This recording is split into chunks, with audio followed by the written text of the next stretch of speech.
Vamos a seguir leyendo la Biblia de Hechos, del capítulo 18, del versículo 1 al 22. Pablo conoce a Priscila y a Aquila en Corinto. Después Pablo salió de Atenas y fue a Corinto. Allí conoció a un judío llamado Aquila, nacido en la región del Ponto, quien estaba recién llegado de Italia junto con su esposa Priscila. Habían salido de Italia cuando Claudio César deportó de Roma a todos los judíos. Pablo se quedó a vivir y a trabajar con ellos, porque eran fabricantes de carpas, al igual que él. Cada día de descanso, Pablo se encontraba en la sinagoga tratando de persuadir tanto a los judíos como a griegos.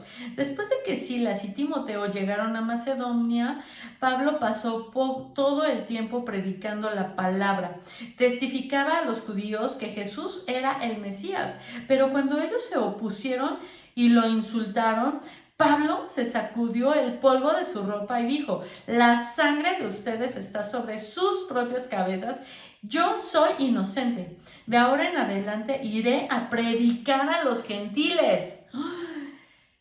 Ay, muchas veces eso exaspera, enoja, que tú estás diciéndole a la gente que amas: oye, Connie.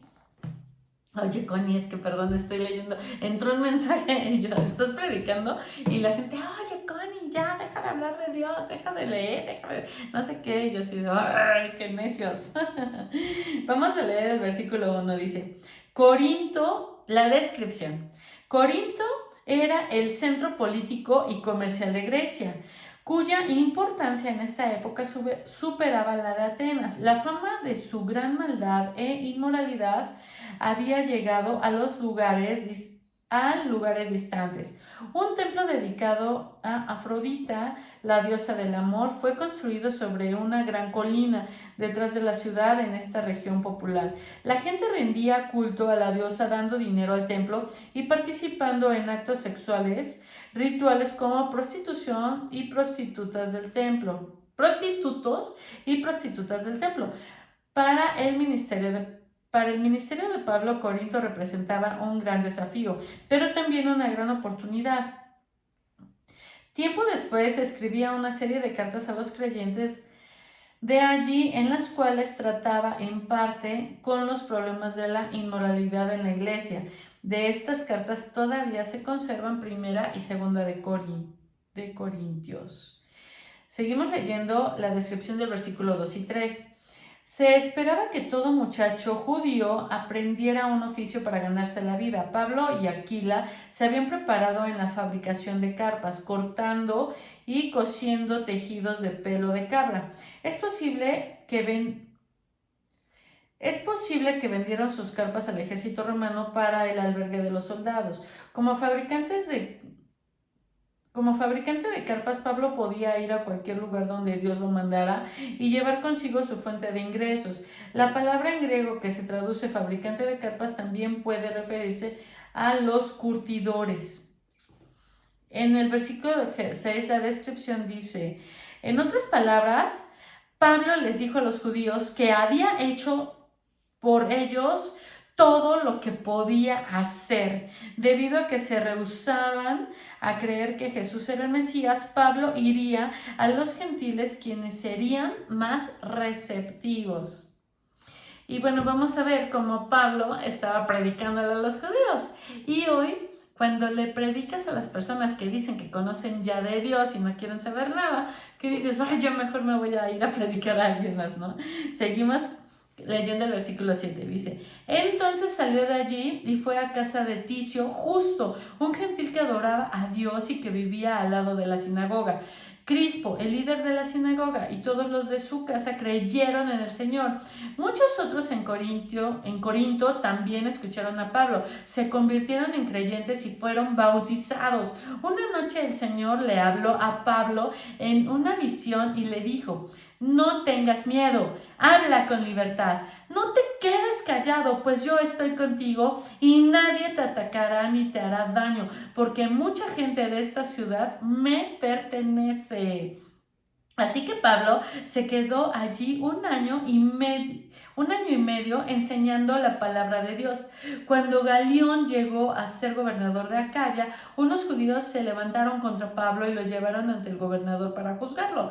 Acusaron a Pablo de persuadir a la gente a adorar a Dios en formas contrarias a nuestra ley. Pero justo cuando Pablo comenzó a defenderse, Galión se dirigió a los acusadores de Pablo y dijo: escuchen ustedes, judíos, si aquí hubiera alguna fechoría o un delito grave, yo tendría una razón para aceptar el caso, pero dado que es solo un asunto de palabras y nombres y de su ley judía, resuélvanlo ustedes mismos. Me niego a juzgar tales asuntos, así que los expulsó de la corte. Vamos a leer la descripción de esto, ¿ok? Dice: a través de una visión, Cristo le comunicó a Pablo que tenía muchos seguidores en Corinto. A veces podemos sentirnos solos o aislados, en especial cuando vemos tanta maldad a nuestro alrededor o cuando nos persiguen debido a nuestra fe. Sin embargo, muchas veces hay otros en nuestro vecindario o en la comunidad que también siguen a Cristo. Pídale a Dios de lo que lo guíe a ellos. Otros en Corinto que se convirtieron en cristianos fueron Febe, Romanos 16:1. Cencrea era la ciudad portuaria en Corinto. Tercio, Erasmo, Cuarto, Gallo, Estefas, etc. Ok, dice: durante el año y medio que Pablo perteneció en Corinto, estableció una iglesia allí y les escribió 2 cartas a los creyentes en Tesalónica. Eso lo vemos en 1 y 2 de Tesalonicenses. A pesar de que había estado poco tiempo en Tesalónica, elogió a los creyentes por sus obras de amor, su fidelidad y su constancia, motivadas por la esperanza. Al mismo tiempo los exhortó a alejarse de la inmoralidad y los instruyó en temas como la salvación, el sufrimiento y la segunda venida de Jesucristo. Les dijo que debían continuar trabajando arduamente mientras esperaban el regreso de Cristo. O sea, muchas veces estamos haciendo cosas, por ejemplo, aquí Pablo escribió cartas y esas son las cartas que hoy aquí estamos leyendo. Mientras Pablo estuvo en la cárcel, estuvo escribiendo cartas. Mientras estuvo haciendo esto, escribió cartas, animando a la gente, exhortándolos. Y hoy, bueno, ya no lo hacemos por medio de cartas, lo podemos hacer por medio de videos. Y yo veo hoy a mucha gente preciosa que hace videos en donde exhorta a las personas a que confían en este Dios precioso, verdadero, que está con nosotros, ¿no? Y entonces hay que trabajar arduamente para Él porque Dios nos ama. Y hagámoslo no solamente como por las recompensas que vayamos a tener, sino por hacer las cosas que a Él le agradan. Y si a Él le agrada que nosotros estemos yendo a predicar a las naciones, pues hagámoslo. Digo, a mí me encanta estar leyendo la palabra y compartirla contigo. Seguramente tú también puedes hacer algo similar, algo lo mismo, de acuerdo a tus generaciones, tu influencia, lo que sea necesario, pero Dios aquí te exhorta a que hagamos cosas que a lo mejor ahorita, mira, yo estoy aquí en mi casa, tu casa, leyendo la palabra, pero yo sé que está Dios conmigo, ¿no? Y que a partir de este momento, pues, Dios va a bendecir tu vida, ¿no? Y te va a dar ideas para que tú también hagas sin temor lo que tengas que hacer para llegar a más gente y que en esta segunda venida de Cristo mucha gente haya conocido de Él gracias a ti.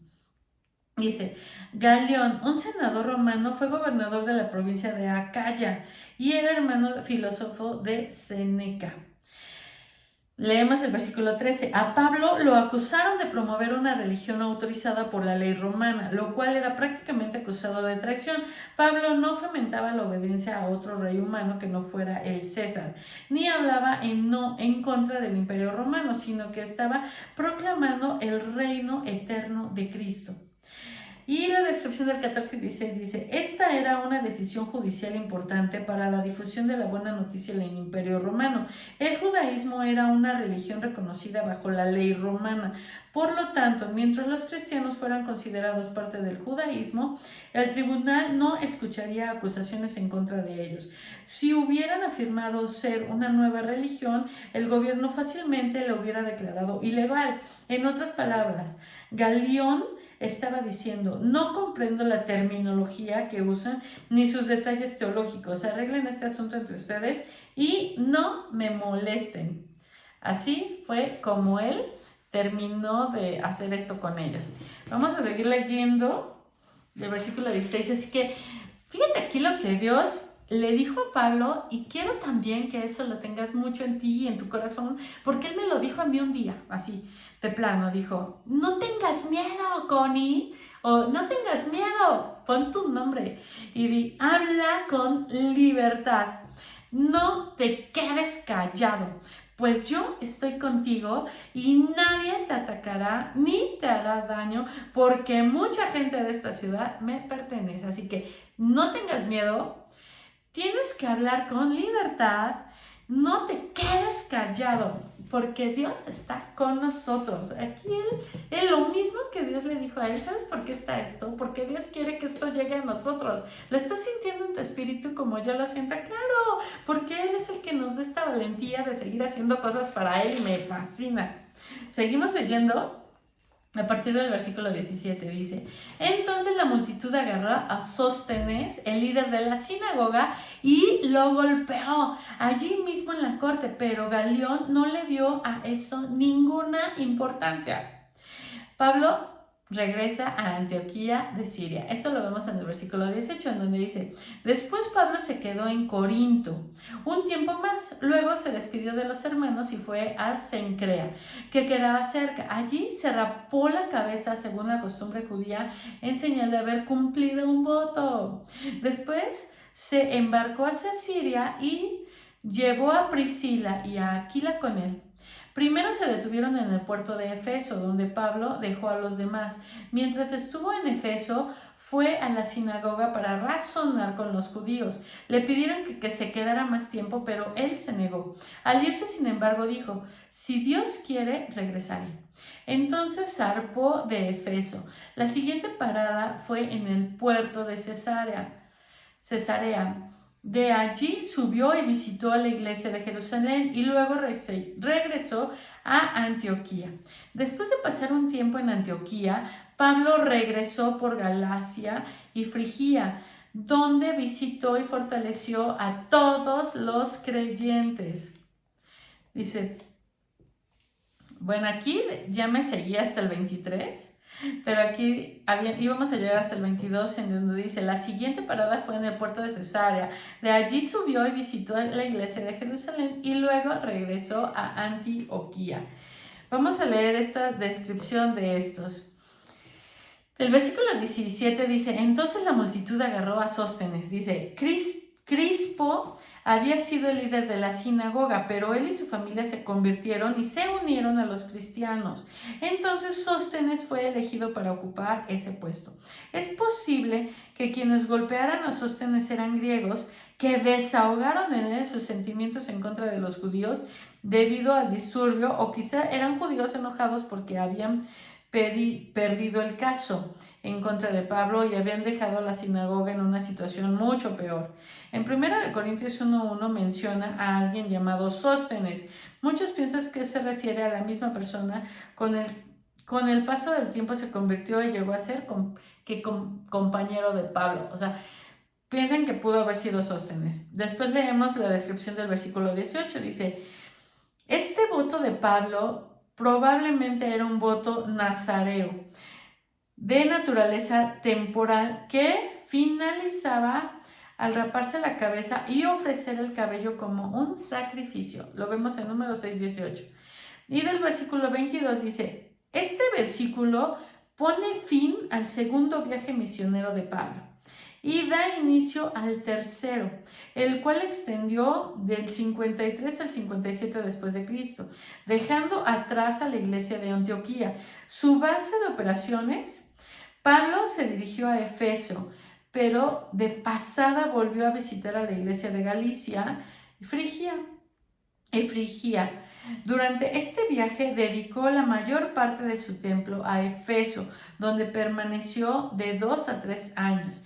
Antes de volver a Jerusalén, también visitó a los creyentes de Macedonia y Grecia. Pues la lectura queda hasta este momento. Podemos ver definitivamente cómo Dios nos está exhortando a que sigamos, cómo podemos ver a Pablo que viaja de un lado a otro y a otro y a otro, y vemos cómo todo queda registrado aquí en el libro de Hechos. ¿Y sabes que lo mismo está pasando contigo? Todo está quedando registrado.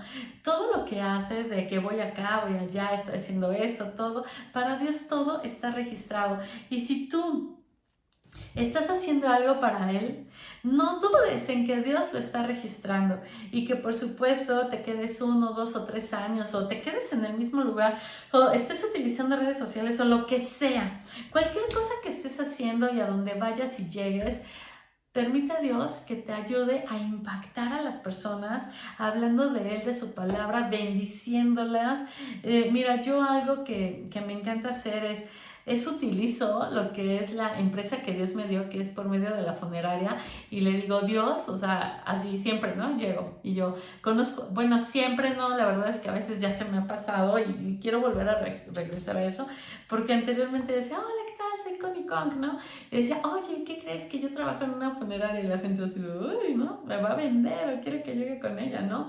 Y le digo, no, mira, la empresa se llama Cristo es la vida eterna, y yo quiero decirte que si ya no nos da tiempo de volver a vernos en esta vida, pues nos vemos en la siguiente, ¿qué te parece? Y lo único que tienes que hacer es decirle, Dios, perdona mis pecados, Cristo entra en mi corazón y dame vida eterna. Y espero que si ya no nos vemos en esta vida, sea en la vida eterna, ¿está bien? Hasta ahí llego. Y entonces les digo, pues solamente tienes que decirle, Dios, yo te pido perdón por mis pecados, Cristo entra en mi corazón, y ahí ya los bendigo. Yo bendigo tu vida en el nombre de Jesús. Yo le pido a Dios que te prospere, que te cuide, que mande ángeles delante de ti y de tu familia, y que en todo lo que hagas Dios te cuide. En el nombre de Jesús, amén.